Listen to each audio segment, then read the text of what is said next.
Bonjour à tous, c'est John Lawson et je suis de nouveau dans mon studio pour faire quelques tests. J'ai décidé de faire un petit break des drivers, des têtes de drivers cette semaine pour regarder quelques shafts. Donc là, vous avez certainement vu dans la presse que Fujikura a sorti un nouveau shaft Ventus en début d'année, donc le Ventus Blue VeloCore Plus. Donc ça, c'est la version la plus claire ici. Ce qui va remplacer sur le long terme le Ventus Blue VeloCore, la version standard. Donc j'ai fait quelques tests sur Gears et j'avais envie de partager les résultats avec vous aujourd'hui. Donc on y va.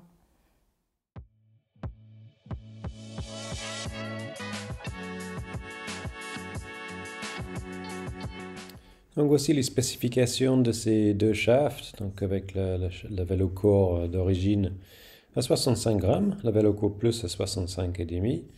Le torsion très proche, donc 3,1 pour l'origine et puis 3,3 pour la nouvelle version.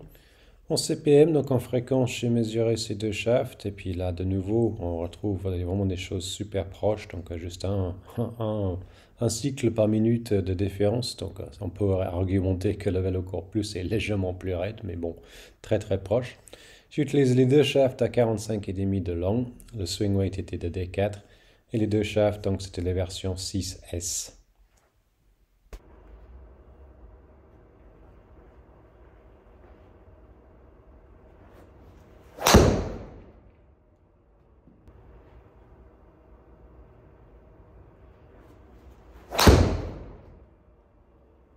Donc nous voici sur ma système Gears avec les deux shafts, donc Ventus Blue, le VeloCore standard à gauche, le VeloCore Plus, la nouvelle version à droite.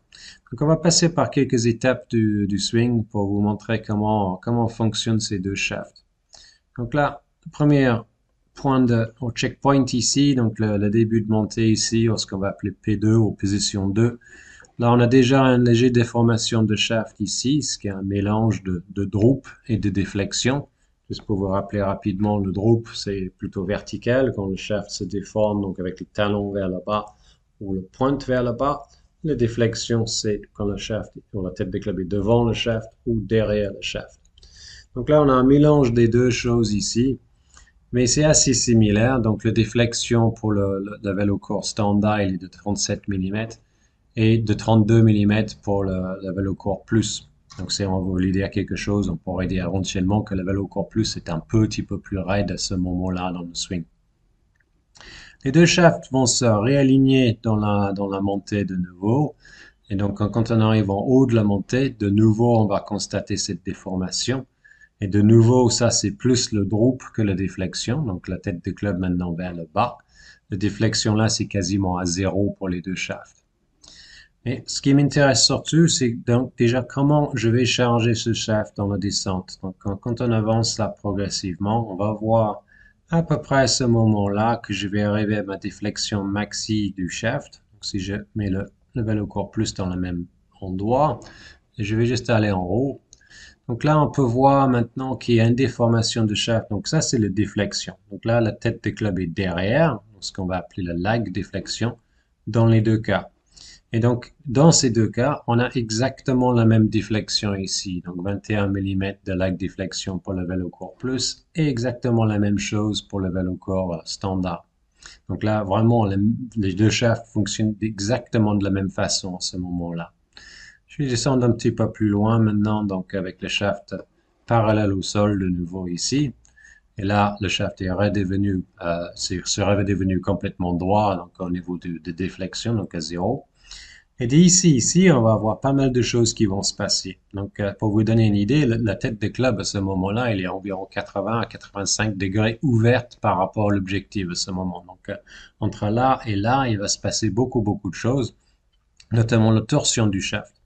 Donc là, quand j'arrive à l'impact ici, on va voir qu'on est quasiment au même endroit de nouveau au niveau de déflexion. Donc là, je suis à 27 mm avec le VeloCore Plus et puis 28 avec le VeloCore normal. Donc autant dire quasiment pareil. Donc là, d'un point de vue rigidité, c'est quasiment la même chose.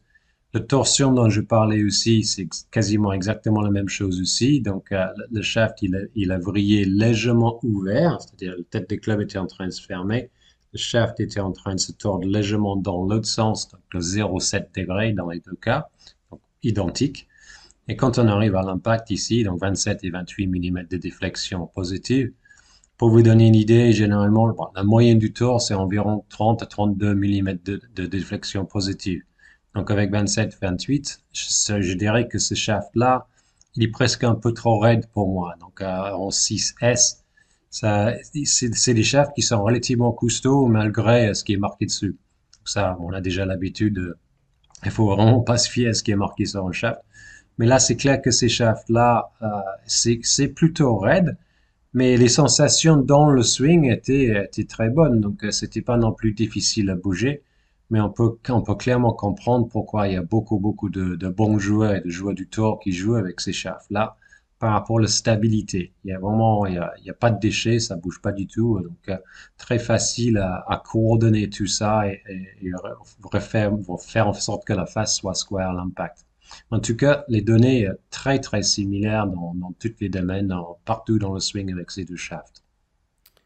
Donc, encore davantage de preuves comme quoi ces shafts sont super proches quand on regarde les données de la balle.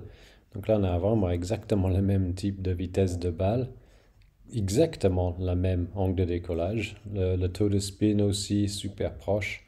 Quelques petites différences au niveau de la direction initiale, donc la balle qui partait un peu plus à droite avec la Velocore Plus, et les distances de nouveau super proches pour éventuellement argumenter que la Velocore Plus est partie un tout petit peu plus loin.